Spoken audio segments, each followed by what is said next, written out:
Welcome, Leo. Thank you for joining me for your monthly forecast for August for the Sun or the Ascendant. If you've yet to subscribe to my channel, I'd be very grateful if you did now. This month has a rare phenomenon, a black moon. This is because we have two new moons. The first gloriously in your sign on the 1st of the month, but on the 30th we have a new moon in the subsequent sign to yours of Virgo, and that can also be highly positive for you, Leo. But that new moon in your sign is blessed with a very special ingredient, because for 3 weeks this month the Sun's going to be combining with the planet of allure, the planet of attraction, the planet of good taste of Venus. Venus, of course, is about romance, but it's also about money. But combined with your Sun, this is very much about your individuality. And on the back of that new moon, this is a wonderful time for you to recast your identity in some kind of electrifying and sparkling new way. It is true that the new moon does square up to Uranus, the planet of surprises, which is in your sector of worldly interaction. And also in the middle of this month, Uranus does go into a retrograde. Now Uranus asks us to experiment. It asks us to embrace our sense of freedom and authenticness as an individual. But in the 10th house, that's a kind of counterintuitive tale, because the 10th house expects us very much to conform to what other people's rules and regulations are. In other words, the expected way to be. So it's possible that on the back of this new moon, if you decide to recast yourself in some kind of dynamic way, not everybody is necessarily going to agree, but sometimes in life we have to take a firm grip on the tiller of our life direction and have the confidence to stand up to the kind of brickbats that we might get if we do decide to step out and be different, not necessarily follow the well-trodden path. And I think you should and could gain an awful lot of self-confidence this month if you do push outside your comfort zone. So this new moon does give you a glorious opportunity to recast your identity, but if that does mean doing something that's a bit more edgy, whether it's around your work or just your interests, or you decide to start a new initiative, which is much more true to your deeper self, then that's going to be a very courageous thing to do, especially if you're a more traditional and conservative-minded type of Leo, but it's something that can be so life-enhancing for you. Now, in the first week of this month, it is true that Mars also in your sign through to the 17th, which is glorious. In fact, from the 2nd through to the 17th, Mars is actually going to activate the part of your horoscope which is what is sub-ruled by Mars. So you're going to have a double Mars energy. And this is going to give you much more boldness and self-confidence to break out. This is because the third decan or decanate of your sign is ruled by Mars. So it's a marvellous opportunity for you to be a little bit more single-minded, a little bit more focused on the goals and ambitions which are really important to you, even if that does mean leaving behind something that was familiar, safe and comfortable, and attempting things that are a bit more daring. Now, what's going to help you hugely from the 4th through to the 11th is that there's a fantastic link between the Sun and Venus and Jupiter. And this is a trine. This is one of the most enabling of all planetary influences you can get. It's kind of like luck central, because, of course, Jupiter was always traditionally associated with good fortune, but it has been for the last 3.5 months in a retrograde. But it's actually going to go forwards on the 12th of this month in the sign of Sagittarius, which shares your fire triplicity. So the Sun and Venus trining up with Jupiter. Oh my word, if ever there was a time to springboard yourself forwards in a more dynamic way, this is certainly it, Leo. Because your sign is fixed. Although you are fire, you're actually someone who gains a great deal of satisfaction from a degree of permanence and security. So therefore, whether it's your personal habits or your interests, sometimes these can be very long-lasting.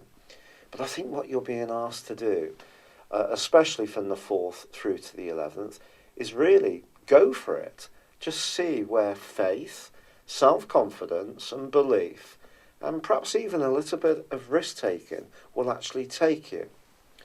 Of course, if you're thinking about risking your resources, it is going to be really important to make sure that you don't chance anything that you can't truly afford to lose. But if you calculate the odds, the more conservative side of your nature may actually make way for a much more daring side of your nature, which can be so life-affirming, it can really switch you on.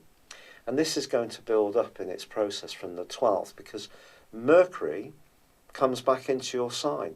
If you remember, it was in your sign, and then on the 7th of July, it went into a retrograde.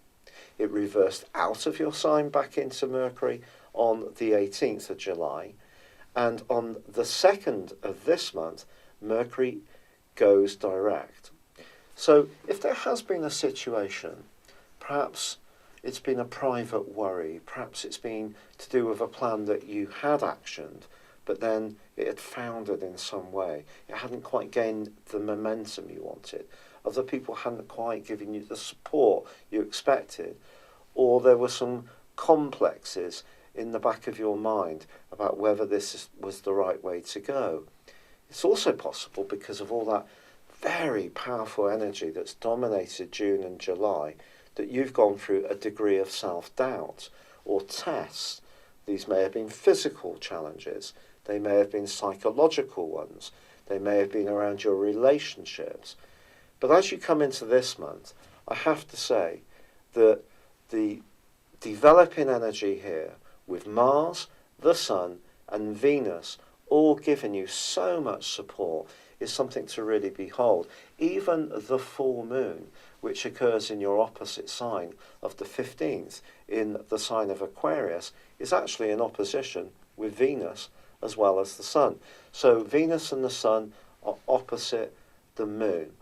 But I think that this is just going to focus your thinking very much about relationships. Because relationships aren't just about what we want. It is possible that we do get caught up, not necessarily in a conscious way or even an unkind way. It's only natural that as human beings we desire. And with Mars in your sign, you're certainly going to have desire. But a desire to perhaps see things your own way, a desire to initiate your goals, your creativity. Venus is going to give you much greater desirability. It's going to see more than one admirer beating up after your door. Now, if you're in a committed relationship, it could be in a business context or a friendship or social group that other people start to find you more and more intriguing to be with. So that full moon is just asking you to look outwards. Yes, to be outward looking to the needs of other people. And if you can do this, then your popularity is going to skyrocket even more, particularly with one or two notable people who can become so much more important for you.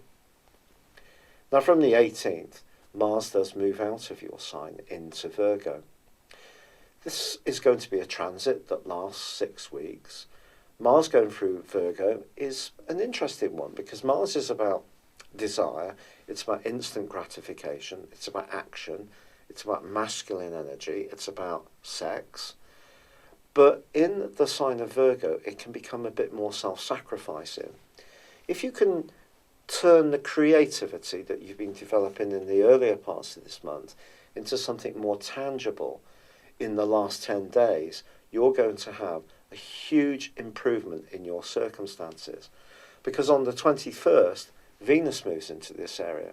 Again, it's a more self-sacrificing location for Venus to be, followed by the Sun on the 23rd, followed by Mercury returning to its home zone of Virgo on the 29th, followed by that new moon in the sign of Virgo on the 30th, the black moon. And all this energy at the end of this month can see you converting your individuality and creative ideas, particularly if you're wanting to work for yourself. Or perhaps you just want to feel good about yourself by trying something different. So the last 10 days of this month can start to see you feeling much more solid about things. Things are gaining roots. They're becoming more permanent. You're getting a sense of the shape and form of things. And that's a very exciting thing. If you're someone who particularly enjoys good food and wine, you're certain to enjoy these things in the last 10 days of this month. Also, the more sensual side of life can take a step up too. If you are thinking about making some changes to your financial situation, I do feel it's a fine time to be thinking about this, whether it's finding new ways to economise, new ways to increase your income. Perhaps you'll even be thinking about the type of work you can do, because Virgo is about what we do in some ways for other people. It is true that if you've been on some kind of strict diet or regime, then perhaps in the last 10 days of August, this could be tested a little bit, because you may give yourself permission to have a few treats, quite a few treats. And that's because of the Venus-Mars conjunction in the sign of Virgo. But Virgo is also very much to do with purity. So even if you do have those treats, there'll be other times when you'll be wanting to compensate those by being much more self-disciplined and virtuous. So it's an incredibly exciting month for you. And I think it's an opportunity for you to really be much more progressive, much more upbeat, much more excited about what life can do for you, but also what you can do for life. Thank you so much for having joined me for your monthly forecast. As I said before, if you've yet to subscribe, I'd be very grateful if you did. Please also see the link beneath this video. You can get yourself a free birth chart, or if you'd like to check out my new personal horoscope store, get 30% off your combination of your character analysis and 12-month forecast. This is using a technique called directions, which advances your personal horoscope for 1 degree of your life for each year of your life. And it's a very accurate form of forecasting. This, along with a progressed moon and your normal transit, give you a very authoritative document about what's going on in terms of the upcoming 12 months. Please see beneath this video for that link, and there is a 30% offer for that. But for now, thank you so much for joining me. Good luck and goodbye.